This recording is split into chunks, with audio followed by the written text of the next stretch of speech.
విద్య అనేది చీకటి నుండి వెలుగులోకి వచ్చే ఒక ఉద్యమం.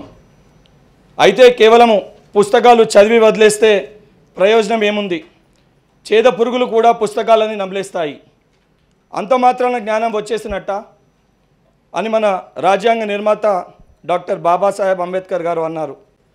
ఇది ఎందుకు అన్నారో నాకు మొదట్లో అర్థం కాలేదు, కానీ మన మాజీ ముఖ్యమంత్రి వర్యులు గారిని చూస్తే అంబేద్కర్ గారు ఎందుకు అన్నారో అర్థమైంది.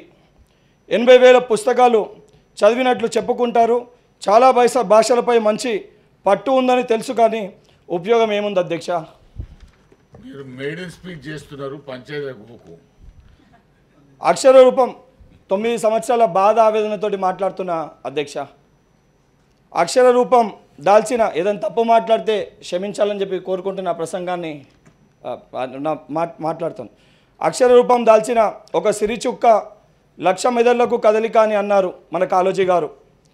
కానీ అది మన గత ప్రభుత్వము, సీఎం వారి కుమారుడు కుమార్తె మేనల్లుడి దగ్గర ఎక్కడ నాకు కనిపించలేదు.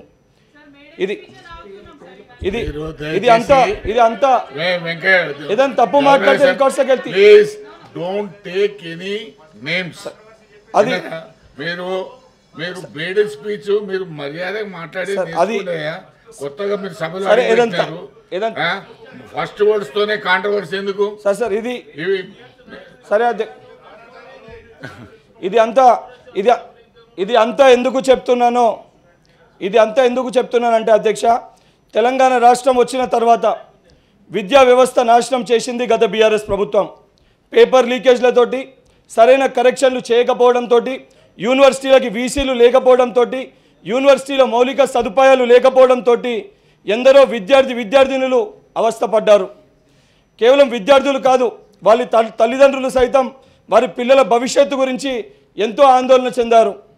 ఎందుకంటే గత ఉమ్మడి ఆంధ్రప్రదేశ్లో దివంగత నేత మాజీ సీఎం వైఎస్ రాజశేఖర రెడ్డి గారు ఎంతో ప్రతిష్టాత్మకంగా ఫీజు రియంబర్స్మెంట్ పథకాన్ని తీసుకొచ్చారు. కానీ ఆ పథకాన్ని బీఆర్ఎస్ ప్రభుత్వం సరిగా అమలు చేయకపోవడంతో నిర్వీర్యం చేసింది. దీంతో చదువు పూర్తయి సర్టిఫికేట్లు లేక, ఉన్నత చదువులు చదువుకోలేక, ఉద్యోగ అవకాశాలను కోల్పోయి తమ జీవితాలను కూడా కోల్పోయారు. ఎంతో కష్టపడి చెమటోడ్చి తన పిల్లల్ని చదివించిన తల్లిదండ్రులు ఉన్నత విద్య పూర్తి చేసి తమకు అండగా నిలుస్తారని ఆశిస్తే బీఆర్ఎస్ ప్రభుత్వం వారి ఆశల్ని అడియాశలు చేసింది. గత బీఆర్ఎస్ ప్రభుత్వం నూతనంగా ఏర్పడిన రాష్ట్రంలో విద్యా వ్యవస్థని భ్రష్టు పట్టించింది.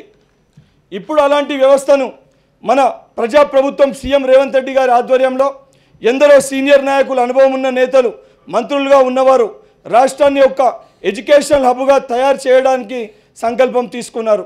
విద్యార్థి నాయకుడిగా నేను ఎంతో సంతోషిస్తున్నాను.